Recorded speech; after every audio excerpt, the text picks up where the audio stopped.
저도 학부모다 보니까 중간고사, 기말고사 끝날 때 그 대비를 해서 오답 노트를 많이 쓰게끔 하고 다시 보게끔 하는데 그게 잘 활용되지가 않는 것 같아요.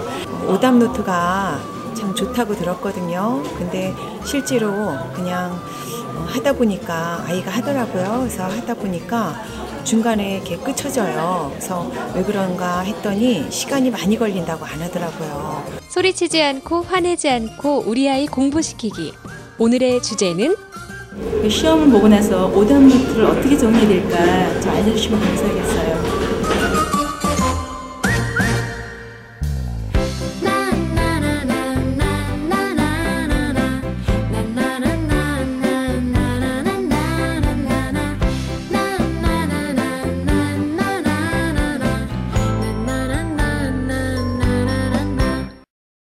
안녕하세요. 소리치지 않고 화내지 않고 우리 아이 공부시키기 고봉익입니다. 네, 특히 시험이 끝나고 난 다음에 시험 피드백과 오답노트 작성은 꼭 해야 되는 필수 과정이라고 생각하셔야 됩니다. 왜냐하면 내가 오답노트 작성을 하지 않으면 내가 쉽게 틀리는 문제의 유형이라든지 또는 내가 개념 이해가 부족한 건지 암기가 부족한 건지 등에 대한 파악이 어렵기 때문에 그렇습니다. 오답노트에 대한 방법을 알려드리기 전에 먼저 오답노트에 대한 오해를 먼저 알려드렸으면 좋겠는데요. 많은 부모님들이 오해하시는 것 중에 하나가 내가 틀렸던 문제는 다 오답노트에 적어야 된다라는 거죠. 근데 그렇지 않습니다. 오답노트에 내가 공부하면서 틀렸던 모든 것을 적는다는 것은 상당히 비효율적인 방식이고요. 오답노트에 적어야 될 내용은 중요한 시험, 예를 들면 중간 기말, 모의고사 등에서 틀린 문제 위주, 또는 내가 여러 번 문제집을 풀었는데 여러 번 틀렸던 문제 같은 것들을 적는 것이 중요합니다. 왜냐하면 내가 자주 틀리는 문제의 유형이라든지 또는 자주 틀리는 단원 등을 파악하기 위해서 오답노트를 적는 것이 더 중요하기 때문에 그렇습니다. 또 많은 부모님과 학생들이 오해하고 있는 것 두 번째가 바로 그건데요. 오답노트에 옳은 풀이 방법을 적는 게 제일 중요하다는 것은 잘못된 생각입니다. 오답노트에 적어야 될 가장 중요한 것은 내가 이걸 왜 틀렸지? 이걸 적는 거예요. 그리고 그러면 앞으로 어떻게 하면 안 틀릴 수 있을까? 이걸 적는 것이 가장 중요합니다. 옳은 풀이 방법을 적는 것은 그냥 내가 문제집 뒤에 답안지 오려 붙여도 되는 거거든요. 그래서 옳은 풀이 방법을 적는 것보다는 이 문제의 핵심은 이거고 내가 이걸 틀린 이유는 요건 것 같다. 예를 들면 내가 개념 이해가 부족했다, 또는 암기가 부족했다, 또는 공식을 몰랐다, 뭐 이런 것들 있죠. 이런 것들을 적고 앞으로 안 틀리기 위해서 어떻게 하면 좋을까, 이런 것을 적는 게 더 중요합니다. 오답노트는 잘 모아두는 게 중요하다라는 것도 잘못된 오해죠. 오답노트는 모아두기 위해서 하는 게 아니라 다시 보기 위해서 만드는 겁니다. 그래서 오답노트는 우리가 이전 시간에 배웠던 바인더를 활용하는 게 굉장히 중요합니다. 그래서 내가 각 단원별로 또는 유형별로 인덱싱을 해서 오답노트를 그 단원에 맞춰 정리를 하는 거죠. 그러면 나중에 내가 어떤 단원에서 많이 틀리는지, 어떤 유형에서 많이 틀리는지를 쉽게 파악할 수가 있고요. 그리고 또 중요한 것은 한 페이지에 한 문제만 적는 것이 중요합니다.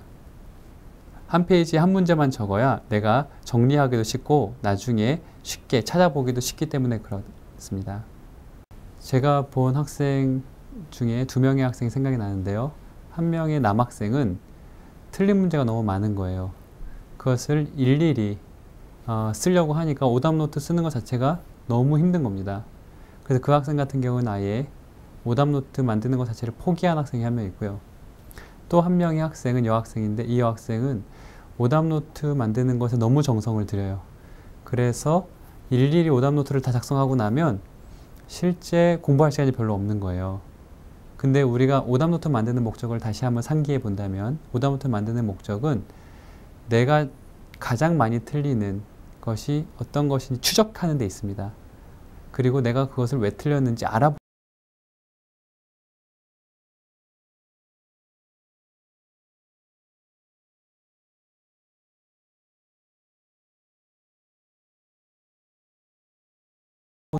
그리고 그 밑에다가 오답노트 문제를 오려 붙여도 그건 괜찮고 그 문제 밑에다가 내가 이걸 왜 틀렸는지 적는 거, 그리고 이 문제 핵심이 뭔지 적는 거. 예. 그리고 나서 이제 이 문제를 앞으로 어떻게 풀면 좋을지 적는 거. 이것이 중요한 거거든요. 이게 중요한데 이건 적지 않고 이 앞에 문제를 도형로 다 일일이 그리고 하면서 시간을 버리는 것은 전혀 오답노트를 만드는 목적과도 합치하지 않는 좋은 방법이 아닌 겁니다. 부모님들께서 정말로 피하셔야 될 게 뭐냐면 시험 결과에 집중하는 거예요. 연구 결과, 시험 결과에 집중하면 집중할수록 아이들은 시험 불안이 생겨서 오히려 아는 것도 틀린 아이들이 많이 나오는 걸로 나왔고요. 두 번째는 공부를 점점 싫어하는 아이가 된다는 결과가 나왔습니다. 부모님께서 정말 집중하셔야 될 건 두 가지인데요. 시험 보기 전에 시험을 준비하는 과정에 대한 성실성과 두 번째는 시험을 보고 난 이후에 내가 모르는 것들 또는 시험 시간에 내가 목표로 했지만 지키지 못했던 것들에 대한 피드백이 중요한 겁니다. 결과와 상관없이. 얼마 전에 어떤 남학생은 항상 그 반에서 1등을 하다가 2등을 했거든요. 근데 죽고 싶다는 얘기를 하더라고요. 왜냐하면 부모님도 그렇고 그 아이도 그렇고 너무 결과에 집중을 했다는 거예요. 하지만 그러면은 2등부터 꼴등한 아이들은 뭐가 되는 건가요? 사실은 그건 정말 잘못된 가치관을 심어준 거고 부모님도 아이가 공부 자체의 기쁨을 느끼는 것을 뺏고 계신 겁니다. 제가 얼마 전에 봤던 어떤 어머님은 굉장히 훌륭하신 분이셨는데 우선 첫 번째로 시험 전날에 선물을 주세요. 지금까지 시험 공부하느라고 수고했다. 결과와 상관없이 너는 선물을 받아도 된다. 시험 준비 과정에 대한 그 보상을 해주셨고요. 그럼 시험 끝나고 난 다음에 또 어떤 어머님은 아이가 30점을 받았는데도 네가 모르는 거를 70%나 알게 돼서 너무 감사하다. 그러면서 이제 모르는 거에 집중하는 거죠. 틀린 것이 많이 틀렸다고 해서 혼내시는 분도 계시지만 반대로 내가 모르는 것을 많이 알게 돼서 너무 감사한 시간이었다라고 말씀하시는 부모님도 계신 겁니다. 그래서 부모님들께서는 오답 노트의 중요성을 말씀하실 때 네가 점수를 못 봤으니까 틀린 게 많으니까 적을 게 많은 거지 이게 아니라 모르는 것을 알아가는 것이 얼마나 중요한지를 얘기해 주면서 네가 많이 틀려서가 아니라 모르는 걸 많이 알게 돼서 감사하다라는 마음으로 아이들에게 이야기를 해주시면 아이들은 점점 공부를 잘하는 아이가 될 것을 확신합니다. 오답노트 만들기를 힘들어하고 어떻게 활용할지 몰라 헤매는 오늘의 주인공을 위한 고봉익 대표의 해결책 3가지. 자주 틀리는 문제 유형을 중심으로 적어라. 틀린 문제를 모두 적는 것은 잘못된 방법이다. 오답노트를 통해 자신의 풀이 과정을 추적하라. 오답노트의 목적은 올바른 문제 풀이를 적는 게 아니라 자신의 풀이 과정을 돌아보며 왜 틀렸는지를 알아보는 데 있다. 오답노트는 한 페이지에 한 문제씩만 적고 다시 찾아보기 편하게 정리해 보관하라. 잘 정리된 오답노트를 통해 자신이 취약한 영역을 발견하고 보강할 수 있다. 늘 부담스럽고 왜 만들어야 하는지 몰라 답답했던 오답노트. 이제 오답노트를 통해 약점을 강점으로 만들어가는 우리 아이가 기대되시죠? 여러분도 고봉익 선생님의 조언을 따라서 꼭 실천해보세요. 디모데후서 3장 16절에 보면 모든 성경은 하나님의 감동으로 된 것으로 교훈과 책망과 바르게 함과 의로 교육하기에 유익하니 라고 써 있습니다. 우리가 매일 하나님의 말씀을 묵상하면서 우리 스스로를 고치고 바르게 하고 스스로 교육하는 것은 마치 우리가 오답노트를 통해서 우리가 스스로 우리가 몰랐던 것을 고쳐나가는 것과 비슷한 원리인 것 같습니다.